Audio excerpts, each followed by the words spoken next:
తాజ్ మహల్ ఇది ప్రపంచంలో ఉన్న 7 వింతల్లో ఒకటి. ఇది ప్రేమకు గుర్తు అని ప్రపంచ వ్యాప్తంలో ఉన్న అందరు ప్రేమికులు దీని గురించి చెప్పుకుంటూ ఉంటారు. 17వ శతాబ్దంలో ముఘల్ సామ్రాజ్యపతి అయిన షాజహాన్ తను ఎంతో ప్రేమించే తన భార్య ముంతాజ్ చనిపోయిన తర్వాత ఆమె ప్రేమకి గుర్తుగా తాజ్ మహల్ ని కట్టించారు. ఇక తర్వాత కాలంలో ముంతాజ్ యొక్క సమాధితో పాటు షాజహాన్ యొక్క సమాధిని కూడా ఇక్కడే కట్టించారు. ఇప్పటి వరకు నేను చెప్పిందంతా కూడా మనందరికి చిన్నప్పటి నుండి చెప్తున్న విషయమే అండ్ మనందరికి తెలిసిన విషయమే.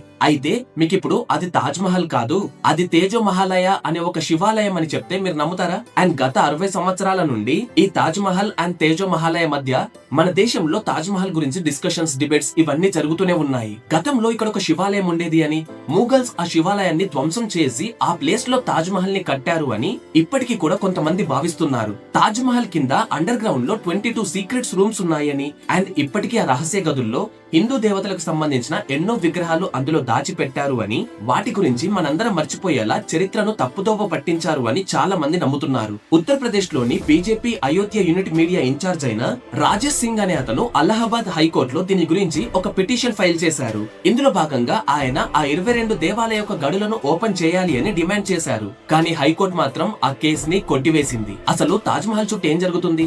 అది నిజంగా ఒక శివాలయమా? అండ్ ఈ స్టేట్మెంట్ కి సంబంధించి ఏవైనా ఆధారాలున్నాయా? నిజంగా షాజహాన్ ఇక్కడ ఉన్న హిందూ దేవాలయాలను కూల్చివేసి అక్కడ తాజ్ మహల్ ని నిర్మించారా? అసలు దీని గురించి చరిత్రకారులు ఏం చెప్తున్నారు? సో ఇలాంటి విషయాలన్నీ కూడా ఈ వీడియోలో చాలా క్లియర్ గా చెప్తాను. అందుకోసమని వీడియోని కంప్లీట్ గా చూడండి, అసలు ఎక్కడ మిస్ అవ్వకండి, చాలా ఇంట్రెస్టింగ్ గా ఉంటుంది. So let's get it the video. ఈ క్వశ్చన్ కి ఆన్సర్ తెలియాలి అంటే ముందుగా మనం 17th సెంచరీలో ఇండియాలో ఉన్న ముఘల్ సామ్రాజ్యం గురించి తెలుసుకోవాలి. 1631లో ముఘల్ సామ్రాజ్యానికి చెందిన రాజు షాజహాన్ తన భార్య ముంతాజ్ చనిపోయిన తర్వాత ఆవిడ జ్ఞాపకార్థంగా తాజ్ మహల్ ని నిర్మించారు. అండ్ అలాగే తన భార్య యొక్క సమాధియే ఈ తాజ్ మహల్. అండ్ కొంతకాలం తర్వాత షాజహాన్ చనిపోయారు. ఈవెన్ ఆయన సమాధిని కూడా ఈ తాజ్ మహల్ లోనే కట్టారు. దాదాపు 20,000 వర్కర్స్ 22 సంవత్సరాలు కష్టపడి తాజ్ మహల్ ని నిర్మించారు. అండ్ ఈవెన్ షాజహాన్ కూడా దీన్ని పూర్తి చేయడానికి దాదాపు 3 కోట్ల వరకు డబ్బు ఖర్చు పెట్టాడంట. చెప్పాలంటే 17th సెంచరీలో ఇండియాలో ముఘల్ ఎంపైర్ అనేది చాలా పీక్ స్టేజ్ లో ఉంది. అండ్ వాళ్ళకి వచ్చే ట్యాక్స్ అమౌంట్ అవన్నీ కూడా చాలా ఎక్కువ వచ్చాయి. అందుకోసమనే వాళ్ళు ఇలాంటి కట్టడాలపై పెట్టుబడులు పెట్టడానికి వెనుకంజ వేయలేదు. అయితే కొంతమంది చరిత్రకారులు మాత్రం ఈ థియరీని వ్యతిరేకిస్తున్నారు. షాజహాన్ తాజ్ మహల్ ని స్క్రాచ్ నుండి బిల్డ్ చేయలేదు అని, అంటే స్టార్టింగ్ స్టేజ్ నుండి కట్టలేదు అని, అప్పటికే అక్కడున్న ఒక స్ట్రక్చర్ ని మాడిఫై చేశారు అని ఇప్పటికీ వాదిస్తున్నారు. అండ్ ఈ పాయింట్ దగ్గరే కరెక్ట్ గా తేజో మహాలయ అనే ఒక కాన్సెప్ట్ బయటకు వచ్చింది. అండ్ ఈ కాన్సెప్ట్ పెద్ద డిస్కషన్ లా కూడా మారింది. దీని గురించి మొట్టమొదటిసారిగా 1965లో ప్రొఫెసర్ పిఎన్ ఓక్ అనే ఒక వ్యక్తి మాట్లాడారు. ఈయన 1964లో ఢిల్లీలో institute for rewriting Indian history అనే ఒక సంస్థను స్థాపించి ఇండియన్ హిస్టరీపై రీసెర్చ్ చేయడం స్టార్ట్ చేశారు. ముఘల్స్ అండ్ అలాగే బ్రిటిషర్స్ కావాలని ఇండియన్ హిస్టరీని మ్యానిపులేట్ చేశారు, అంటే తప్పుగా రాశారు అని ఆయన భావించేవాడు. ఆయన తన రీసెర్చ్ లో భాగంగా 1965లో తాజ్ మహల్ గురించి కొన్ని షాకింగ్ విషయాలు బయట పెట్టారు. అండ్ ఆ షాకింగ్ విషయాలు అన్ని ఇంక్లూడ్ చేసి 1965లోనే Taj Mahal a true story అనే బుక్ ని రాసి రిలీజ్ చేశారు. ఆ బుక్ లో ఆయన క్లియర్ గా రైజ్ చేసిన పాయింట్ ఏంటి అంటే, ఇప్పుడున్న తాజ్ మహల్ ఒక టోమ్ కాదు అని, అది తేజో మహాలయ అనే ఒక శివాలయం అని, షాజహాన్ అక్కడున్న శివాలయాన్ని ధ్వంసం చేసి ఆ ప్లేస్ లోనే తాజ్ మహల్ ని కట్టాడు అని ఆయన చెప్పాడు. అండ్ ఆయన థియరీని సపోర్ట్ చేయడానికి కొన్ని ఆధారాలను కూడా చూపించారు. ఆయన రీసెర్చ్ ప్రకారం ముస్లింస్ కట్టించే టాంబ్స్ కి మహల్ అని పేరు పెట్టరు. హిందూ రాజుల యొక్క రాజభవనాలకి మాత్రమే మహల్ అని పేరుంటుంది. అండ్ అలాగే తాజ్ అంటే పర్షియన్ లాంగ్వేజ్ లో కిరీటం అని అర్థం. ఆ రెండు పదాలను కలిపితే వచ్చే తాజ్ మహల్ అనే ఒక పేరు సాంస్క్రిట్ భాషలో ఉండే తేజో మహాలయకి చాలా దగ్గరగా ఉంది. ఈ డిస్కషన్స్ అన్ని కూడా ఆ రోజుల్లో జియో పొలిటికల్ ఇన్స్టెబిలిటీని క్రియేట్ చేసింది అని చెప్పుకోవచ్చు. ఎందుకంటే ఇది ఎప్పటి నుండో ఉన్న ఇండియన్ హిస్టరీ యొక్క రూట్స్ ని క్వశ్చన్ చేస్తుంది. నెక్స్ట్ మనం తాజ్ మహల్ యొక్క ఆర్కిటెక్చరల్ స్ట్రక్చర్ ని గనక చూస్తే, ఈ తాజ్ మహల్ ఫీచర్స్ లో కొన్ని ఇండో ఇస్లామిక్ స్టైల్ తో మ్యాచ్ అవ్వట్లేదు అని మనకు అనిపిస్తుంది. దీనికి ఆధారంగా తాజ్ మహల్ యొక్క డోమ్ మీద ఉన్న కిందికి తిప్పబడి ఉన్న ఒక కమల పువ్వు గుర్తుని అండ్ అలాగే త్రిశూలం సింబల్స్ ని మన రీసెర్చర్స్ చూపిస్తున్నారు. సాధారణంగా ఇస్లామిక్ ఆర్కిటెక్చర్ లో హాఫ్ మూన్ అంటే అర్ధచంద్రాకారంలో మాత్రమే ఉంటాయి ఇలా డోమ్స్ పైన. ఈవెన్ మనం ఇప్పటికీ ముస్లింస్ యొక్క ఇంటి పైన చూస్తే హాఫ్ మూన్ ఉంటుంది, అందులో ఒక స్టార్ ఉంటుంది. ఐ థింక్ మీరు అబ్జర్వ్ చేసే ఉంటారు. మరి తాజ్ మహల్ పై త్రిశూలం అండ్ లోటస్ సింబల్ ఉండటం ఏంటి? అండ్ అలాగే ఈ డోమ్ మీద ఉన్న కలశాన్ని గనక చూస్తే ఇది అచ్చం హిందూ టెంపుల్స్ యొక్క ఆర్కిటెక్చరల్ స్టైల్స్ కి చాలా దగ్గరగా ఉంటుంది. ఇంకా తాజ్ మహల్ గోడలపై అక్కడక్కడ ఓం సింబల్స్ చెక్కి ఉంటాయి అని కొంతమంది రీసెర్చర్స్ చెప్తున్నారు. ఇక టెక్నికల్ గా మాట్లాడుకుంటే సాధారణంగా ఇలాంటి టాంబ్స్ లో విండోస్ లాంటివి ఉండవు. కానీ తాజ్ మహల్ మహల్ లో కాంప్లెక్స్ వెంటిలేషన్ సిస్టమ్ అండ్ అలాగే హ్యూజ్ కారిడార్స్ ఉంటాయి. అండ్ ఇలాంటి స్ట్రక్చర్స్ హిందూ టెంపుల్స్ లో అండ్ రాజమహల్స్ లో మాత్రమే కనిపిస్తాయి. నెక్స్ట్ మనం కొన్ని చారిత్రక గ్రంథాలను గనక మనం పరిశీలిస్తే మనకి ఇంకో కొంచెం క్లారిటీ వచ్చే అవకాశం ఉంటుంది.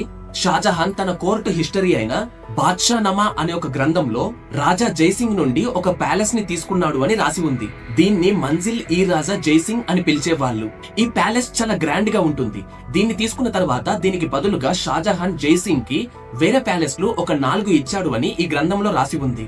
అయితే ఆ ప్యాలెస్ తాజ్ మహల్ ఎక్కడుందో ఆ ప్లేస్ లోనే ఉండేది అని, అండ్ ఒకవేళ ఆల్రెడీ ఆ ప్లేస్ లోనే ఒక మహల్ ఉంటే షాజహాన్ దాన్ని స్టార్టింగ్ పాయింట్ నుండి కట్టినట్టు ఎలా అవుతుంది అని కొంతమంది రీసెర్చర్స్ ఇప్పటికీ కూడా వాదిస్తున్నారు. అండ్ దీనికి సంబంధించిన కొన్ని సైంటిఫిక్ ఎవిడెన్సెస్ కూడా ఉన్నాయి అని పిఎన్ ఓక్ తన బుక్ లో మెన్షన్ చేశారు. 1960లో మార్విల్ మిల్స్ అనే ఒక అమెరికన్ ఆర్కిటెక్ట్ తాజ్ మహల్ కి యమునా నది వైపు ఉన్న చెక్క తలుపుల్లో ఒక తలుపు నుండి చిన్న శాంపుల్ ని సేకరించాడు. ఆ తర్వాత ఆ చెక్క ముక్కపై కార్బన్ డేటింగ్ చేసినప్పుడు అక్కడ నుండి వచ్చిన రిజల్ట్స్ ఏంటో తెలుసా?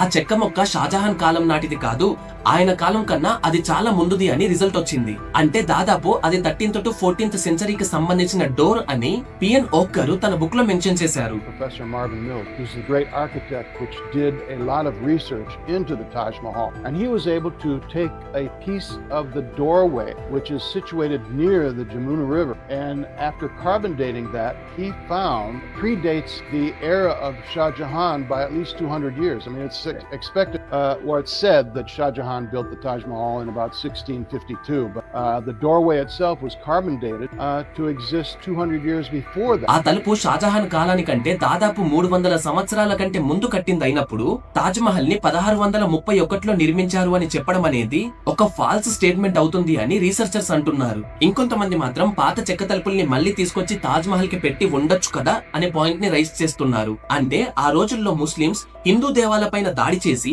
మన హిందూ దేవాలయాలకు సంబంధించిన వస్తువులతో వాళ్ళు డోమ్స్ నిర్మించుకునేవారు అని మనం చదువుకున్నాం కదా, అలా ఎక్కడి నుండో అలాంటి తలుపుల్ని తీసుకొచ్చి ఉండొచ్చు అని కొంతమంది చెప్తున్నారు. అయితే ఈ టెస్ట్ కు సంబంధించిన అఫీషియల్ రిపోర్ట్స్ ఎక్కడ కూడా అవైలబుల్ లో లేవు. అందుకనే archaeological survey of India ASI వాళ్ళు దీన్ని కన్సిడర్ చేయట్లేదు. ఇక ఫైనల్ గా తాజ్ మహల్ అండర్ గ్రౌండ్ లో ఉన్న 22 సీక్రెట్ రూమ్స్ గురించి మాట్లాడుకోవాలి. తాజ్ మహల్ లోపల దాదాపు 22 సీక్రెట్ రూమ్స్ ఉన్నాయి అని, వాటిలోకి ఎవరిని అలౌ చేయరు అని even archaeological survey of India ASI వాళ్ళను కూడా లోపలికి అలౌ చేయలేదు. అందుకోసమనే ఆ లోపల ఉన్న రహస్య గదులు ఏవైతే ఉన్నాయో వాటిలో హిందూ దేవులకు సంబంధించిన విగ్రహాలు ఉన్నాయని, అండ్ ఈవెన్ అవే కాకుండా పురాతన గ్రంథాలు కూడా ఉన్నాయి అని భావిస్తున్నారు. ఒకసారి 2022 అలహాబాద్ హైకోర్టులో ఈ గడులను ఓపెన్ చేసి లోపల ఏముందో చూడాలి అని హైకోర్టులో కేసు వేశారు. అయితే సరైన సాక్ష్యాలు లేక ఆ కేసుని కోర్టు కొట్టివేసింది. అసలంతగా ఆ రూమ్స్ లో దాచిపెట్టడానికి ఏముంది? మన దేశ చరిత్రను మార్చేసే వస్తువులు ఏమైనా అందులో ఉన్నాయా? తాజ్ మహల్ మిస్టరీస్ లో ఈ సీక్రెట్ రూమ్స్ మేజర్ రోల్ తీసుకుంటాయా? అందుకోసమే వీటి గురించి ఫస్ట్ క్లియర్ గా మీకు చెప్తాను. వీడియో స్టార్టింగ్ లో 2022లో తాజ్ మహల్ గురించి అలహాబాద్ హైకోర్టులో వేసిన కేసు గురించి మీకు చెప్పాను కదా. అప్పుడు హైకోర్టు హిస్టరీ గురించి రీసెర్చ్ చేయాలి అంటే యూనివర్సిటీస్ కి వెళ్ళాలి కానీ ఇలా కోర్ట్స్ వరకు రాకూడదు అని మాట్లాడింది. హైకోర్టు ఆ కేసుని ఎందుకు కొట్టివేసింది అంటే అదే సందర్భంలో ఆర్కియాలజికల్ డిపార్ట్మెంట్ వాళ్ళు 22 రూమ్స్ యొక్క ఫోటోస్ ని రిలీజ్ చేశారు. కానీ ఆ సీక్రెట్ రూమ్స్ లో ఏమీ లేవు. ఆ గడులన్నీ కూడా ఖాళీగా ఉన్నాయి. ఈవెన్ గోడలకి సున్నితంగా ప్లాస్టరింగ్ చేసినట్టు ఆ ఇమేజెస్ లో కనిపిస్తుంది. అండ్ ఆ పని చేయడానికి సంబంధించిన కొన్ని వస్తువులు మాత్రమే అందులో ఉన్నాయి. మరి అలాంటప్పుడు అందులో ఏమీ లేనప్పుడు వాటిని క్లోజ్ చేసి ఉంచాల్సిన అవసరం ఏముంది? ఈ ప్రశ్నకు చరిత్రకారులు ఏం జవాబిస్తున్నారు అంటే ఈ లోపలున్న ఆలయాలన్నీ కూడా తాజ్ మహల్ యొక్క పునాదులకి సపోర్ట్ గా ఉంటాయంట. తాజ్ మహల్ నది ఒడ్డున ఉంది కాబట్టి, అండ్ అది చాలా పెద్ద స్ట్రక్చర్ కాబట్టి, అండ్ అది అన్ని డిజాస్టర్స్ ని తట్టుకునేలా దాన్ని డిజైన్ చేయాలి కాబట్టి దానికి ఇలాంటి నిర్మాణాలు అవసరం. ఇప్పుడు మనం చెప్పుకుంటున్న రహస్య గదులు ఏవైతే ఉన్నాయో అవన్నీ కూడా ఆ రోజుల్లో రహస్య మార్గాలుగా ఉపయోగపడేవంట. చూడడానికి కూడా ఇవన్నీ గదుల్లా కాకుండా ఒకదానికి ఇంకొకటి కనెక్ట్ చేసిన ఒక కారిడార్స్ లాగా ఉండేవంట. అప్పట్లో ఈ గదులన్నీ కూడా రాజులకి అండ్ తన వెంట వచ్చే వాళ్ళకి రిలాక్స్ అవ్వడానికి, చల్లగా ఉండటానికి ఏర్పాటు చేశారంట. అలాంటి రహస్య మార్గాలు ఇప్పుడు అవసరం లేదు కాబట్టి వాటిని మూసి ఉంచారంట. మరి ఆ రహస్య గదులకి నార్మల్ పీపుల్ ని ఎందుకని వెళ్ళనివ్వట్లేదు? ఎందుకు అంటే ఆ గదులకి వెంటిలేషన్ లేదు. ఈ గదులన్నీ కూడా ప్రస్తుతం తాజ్ మహల్ లో ఉన్నాయి కాబట్టి, అండ్ ఇవన్నీ కూడా అండర్ గ్రౌండ్ లో ఉన్నాయి కాబట్టి, అలాగే ఇవన్నీ చాలా రోజులుగా క్లోజ్ చేసి ఉన్నాయి కాబట్టి ఆ గదుల్లోకి ఆక్సిజన్ సప్లై కూడా వెళ్ళదు. అండ్ మోస్ట్లీ ఆ ప్లేస్ అంతా చాలా చీకటిగా డార్క్ గా ఉంటుంది. అలాంటి ప్లేసెస్ కి గనక టూరిస్టులను పంపిస్తే అది ప్రమాదాలకు దారి తీసే అవకాశం ఉంటుంది.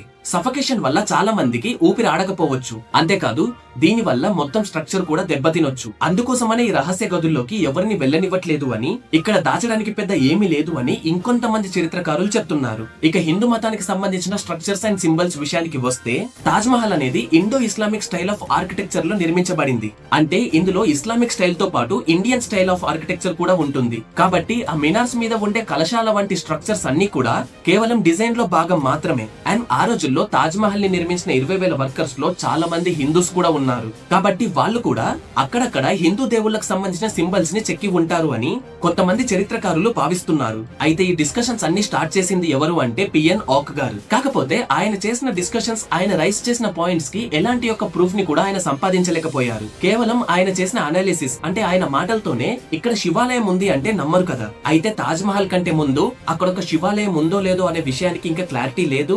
అండ్ దాన్ని పక్కన పెడితే మేబీ అక్కడ శివాలయం లేకపోయినా సరే హిందువులకు సంబంధించిన ఏదో ఒక మహల్ ఉండి ఉండొచ్చు. ఎందుకంటే ఇప్పటికీ కూడా దీని గురించి రీసెర్చ్ ఇంకా జరుగుతూనే ఉంది. ఇంట్రెస్ట్ ఉన్న వాళ్ళు రీసెర్చ్ చేస్తున్నారు. దీని మీద మీ ఒపీనియన్ ఏంటి? మీలో ఎవరైనా తాజ్ మహల్ దగ్గరికి వెళ్లారా? అయితే మీ అందరికి నేను ఒక పాయింట్ చెప్పాలి అనుకుంటున్నాను. ప్రేమకు చిహ్నం తాజ్ మహల్ అని మన వాళ్ళు అందరూ అంటూ ఉంటారు. కానీ మనందరికి తెలియని ప్రేమకు చిహ్నం ఇంకొకటి కూడా ఉంది. అదేంటో తెలుసా? దశరథ్ మాంఝీ రోడ్. ఆయన గురించి మీకు తెలుసా? ఆయన తన ప్రేమ కోసం చేసిన సాక్రిఫైస్ ఏంటో మీకు తెలుసా? తెలిస్తే మీరు కింద కామెంట్ చేయండి, లేదా నెక్స్ట్ వీడియో దీని గురించి చేయండి అని ఏదో ఒకటి కామెంట్ చేయండి. ఖచ్చితంగా చేస్తాను. ఎందుకంటే మీరు షాజహాన్ గురించి తెలుసుకుంటే మీరు ఖచ్చితంగా దశరథ్ మాంఝీ గురించి కూడా తెలుసుకోవాలి. ఇకపోతే మీరు ఎప్పుడైనా తాజ్ మహల్ కి వెళ్ళినప్పుడు అక్కడ హిందూ దేవాలయాలకు సంబంధించిన ఏదైనా స్ట్రక్చర్స్ మీరు అబ్జర్వ్ చేశారా? కింద కామెంట్ చేయండి.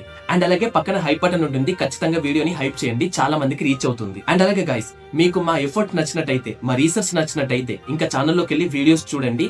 అవన్నీ నచ్చినట్టయితే ఖచ్చితంగా మన ఛానల్ ని సబ్స్క్రైబ్ చేయండి. అండ్ ఈ వీడియోకి ఒక 2K లైక్స్ ఇవ్వండి, ఒక 200 కామెంట్స్ ఇవ్వండి. Thank you. జై హింద్.